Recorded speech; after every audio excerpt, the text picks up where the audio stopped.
बिस्मिल्लाहिर्रहमानिर्रहीम। अस्सलाम वालेकुम। प्योर हेल्दी लाइफ में खुश आमदीद। नाजरीन, रमज़ान की आमद है। ये वो बाबरकत महीना है जिसमें हम अल्लाह की रज़ा के लिए रोज़ा रखते हैं। साइंसी तहकीक के मुताबिक रोज़ा रखने से इंसान के जिस्म में से ऐसे सेल्स का खात्मा होता है जो कैंसर का बायस बनते हैं। रोज़ा रखना एक लाजमी अमर है, लेकिन इसके साथ साथ हमारे जिस्म को ऐसी ग़िज़ाओं की ज़रूरत होती है जो हमारे जिस्म की तवानाई को बहाल रख सकें। तो नाजरीन, आज की वीडियो में हम आपको ऐसी एनर्जेटिक ग़िज़ाओं और ड्रिंक्स के बारे में बताएंगे जिन तक रसाई बहुत आसान है। आप घर की चीजों को इस्तेमाल करते हुए एनर्जी ड्रिंक तैयार कर सकते हैं। लेकिन आगे बढ़ने से पहले आपसे दरख्वास्त है कि हमारे चैनल को सब्सक्राइब कर लें और साथ ही जुड़े बेल आइकन को दबाकर ऑल पर क्लिक कर लें ताकि हमारी हर नई आने वाली वीडियो का नोटिफिकेशन आपको मिल सके। तो नाजरीन, सबसे पहले सहरी में 3 से 4 गिलास पानी लाजमी पिएं और दही कम अज कम 1 प्याली जरूर इस्तेमाल करें। कीमे की बनी हुई किसी भी चीज को अपनी ग़िज़ा का हिस्सा बनाएं ताकि आपके जिस्म में मौजूद कुदरती अज्जा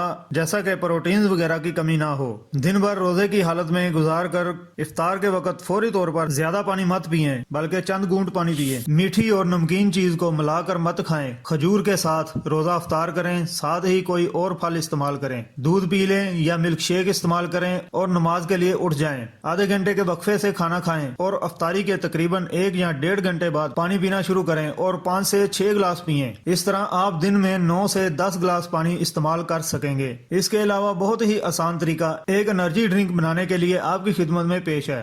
नाजरीन, 1 कप गंदम का आटा और 1 कप जौ का आटा, इनको भून लें। इनमें 1 कप भुने हुए चने का आटा डालकर मिक्स कर लें। अब 1 चम्मच छोटी इलायची का पाउडर और 1 चम्मच मलट्ठी का पाउडर इसमें शामिल कर लें। इस मिक्सचर को एक जार में डालकर महफूज कर लें। अब 4 गिलास पानी लें, इसमें 2 चम्मच या हस्बे जरूरत मिश्री डाल लें। मिश्री की तासीर नहायत ठंडी है जो रोजे की वजह से होने वाली गर्मी को दूर भगाएगी। इस पानी में 1 चम्मच उस पाउडर का डाल लें जो आपने जार में महफूज किया है। तो तैयार है एनर्जी ड्रिंक जो ना सिर्फ रमजान में आपके लिए फायदेमंद है बल्कि आप इसको अपनी रूटीन का हिस्सा भी बना लें तो बहुत मुस्बत असरात मरतब होंगे, जिससे आपके जिस्म को थकावट नहीं होगी और जिस्म तवाना रहेगा। उम्मीद है आज की वीडियो आपको पसंद आई होगी। वीडियो को लाइक और शेयर जरूर करें और हमारे चैनल को सब्सक्राइब करें ताकि आपको नई मालूमाती वीडियोस मिलती रहें। शुक्रिया।